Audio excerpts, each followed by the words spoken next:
신과 나눈 이야기 5화 7장 8장. 이제 부모로서 배우자로서 처음엔 끌어당겼다가 돌아서면 반발하는 자석이 되게 하라. 사랑하는 이들을 사랑으로 세상에 내몰아 그들 자신이 누구인지 확실히 체험하게 하라. 이렇게 할 때야 비로소 너희는 진정한 사랑을 하는 것이다.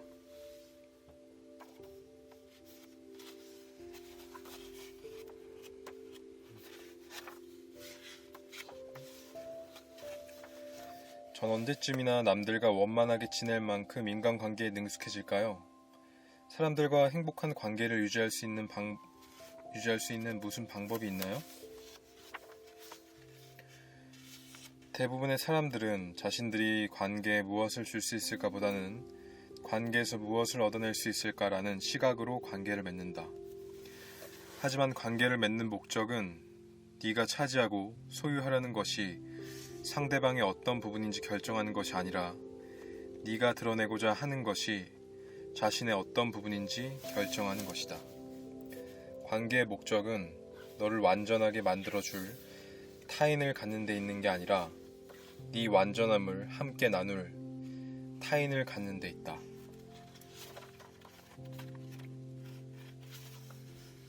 너희의 첫 번째 관계는 너희 자신과 맺어져야 한다. 너희는 먼저 자신을 존중하고 소중히 여기고 사랑하라. 다른 사람을 가치 있게 여기려면 먼저 자신을 가치 있게 여겨야 한다. 다른 사람을 축복받은 존재로 여기려면 먼저 자신을 축복받은 존재로 여겨야 한다. 다른 사람의 성스러움을 인정하려면 먼저 자신이 성스러운 존재임을 알아야 한다. 너희가 구원받을 길은 남들의 행동이 아니라 자신의 반응 속에 있다.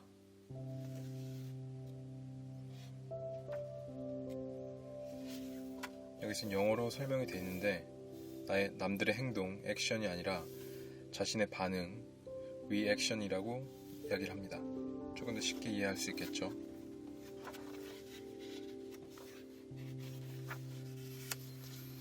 너희 자신을 몇 번이고 되풀이해서 창조할 수 있으며 사실 날마다 그렇게 하고 있다.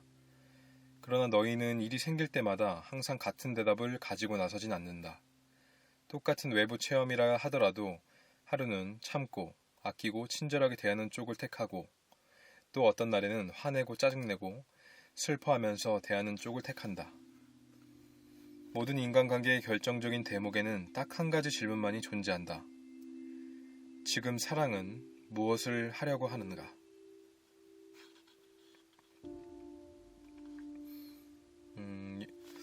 여기서 이야기하는 사랑이란 내가 주는 사랑을 하려고 하는지 받는 사랑을 하려고 하는지 라는 이야기를 하려는 것보다는 그냥 내가 사랑 그 자체에 머무는 그런 상태에 있는가를 물어보는 것 같습니다. 이제 우리는 해석이라는 아주 미묘한 지점에 이르렀다. 오랜 세월 동안 너희는 그것이 무엇이든 간에 남들에게 가장 좋은 것을 만들어내는 사람이 되려 하고 그런 일을 하려 하고 그런 것을 가지려 하는 데서 사랑이 뒷받침된 행동이 나온다고 배워왔다.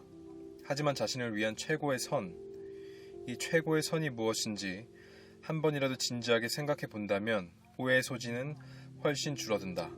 즉, 너 자신을 위해 하는 일이 곧 남들을 위해 하는 것이고 남들을 위해 하는 일이 너 자신을 위해 하는 것이라는 진리에서 나온 것이기 때문이다. 이것은 너와 남이 하나이기 때문이다. 그리고 이것은 너 말고는 아무도 존재하지 않기 때문이다.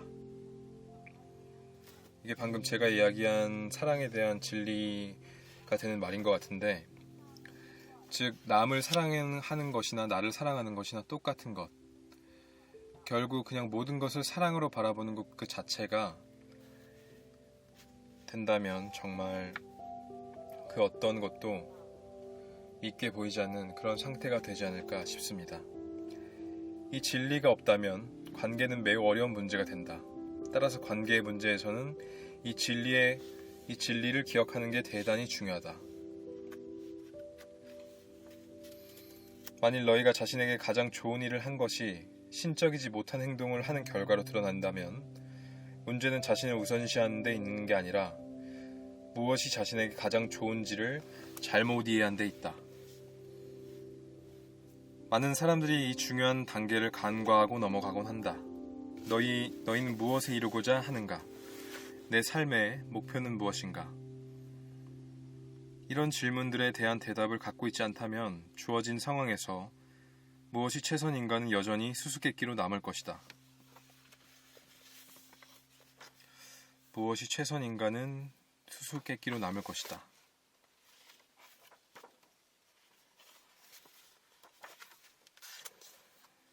무엇이 최선이라고 생각하시나요?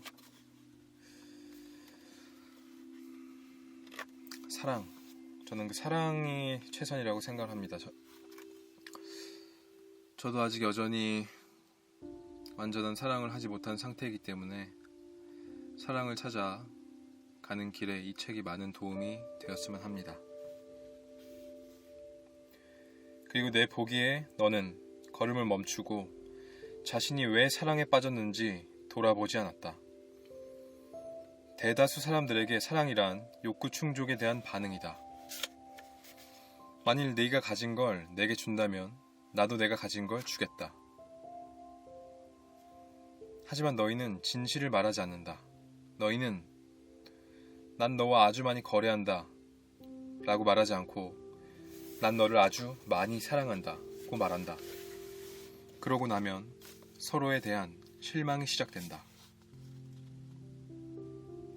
네, 이게 방금 얘기한 사랑에 대해서 착각하고 있는 것에 쉽게 이해할 수 있는 예를 들어주는 말이죠. 그래서 사랑의 유효 기간이 3개월에서 3년 정도 있다는 이야기가 이 호르몬의 장난이 내가 그 사람을 진정 사랑한다고 착각하게 만드는 그런 상황 속에 놓이게 되죠. 그래서 이 책에서 이야기는 사람들이 진실을 이야기하기보다는 자신을 속이면서 그 호르몬에 속아서 그 사람을 사랑하고 있다고 생각한다는 이야기를 해줍니다. 그래서 진정한 사랑은 나를 먼저 사랑하고 내가 진짜 그 사람을 온전히 사랑할 수 있는 상태가 되어야지만 그것이 진짜 진정한 사랑이 된다는 이야기를 하는 것 같습니다. 받는 것을 바라는 사랑이 아니라 원하는 사랑이 아니라 그냥 주는 것만으로도 행복한 사랑. 그래야지만 집착이 되지 않겠죠. 좋습니다. 그래서 저도 관계를 오래 유지해 줄 수 있는 방안들을 찾고 싶습니다. 만일 너희 둘 다가 너희 관계의 목적이 의무가 아니라 기회를 창조하는 것, 즉 성장할 기회, 자기 표현을 충분히 할 기회, 자신의 삶을 최고 잠재력으로까지 끌어올릴 기회, 너희가 자신에 대해 지금껏 가져왔던 모든 잘못된 생각과 열등한 관념을 치유할 기회, 너희 두 영혼의 교류를 매개로 신과 궁극적으로 재결합할 기회를 창조하는 것임에 의식적으로 동의한다면 너희가 이제껏 해왔던 식의 맹세가 아니라 내가 방금 말한 식의 맹세를 한다면 그 관계는 아주 멋진 음조로 시작할 것이다. 그것은 박자가 잘 맞는 발걸음을 떼기 시작할 것이며 대단히 순조로운 출발이 될 것이다. 이것도 이야기하는 게 똑같죠. 내가 그 사랑 자체가 된다는 것. 그래도 성공한다는 보장은 없죠. 만일 너희가 삶에서 보장을 원한다면 너희는 삶을 원하는 게 아니다. 너희는 그냥 이미 쓰여진 각본대로 시연하고 싶을 뿐이다. 이게 바로 그냥 기계처럼 나의 무의식에 잠재의식에 의해서 끌려다니듯이 살다가 삶을 마무리한다는 이야기나 똑같은 것이죠. 성공이 보장되어 있다는 삶 자체가 그런 것을 의미한다는 뜻입니다. 네, 저는 그렇게 이해를 하고 있고요.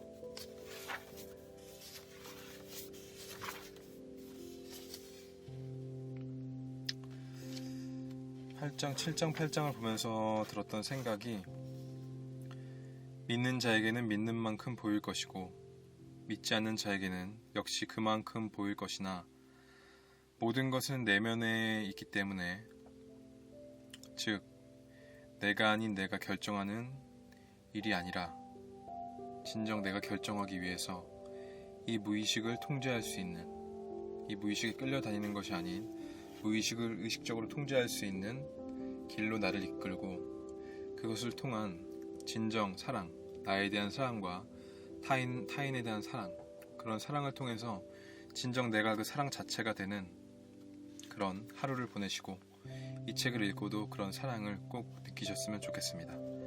네, 오늘 8장, 7장, 8장 5화는 여기까지 하도록 하겠습니다.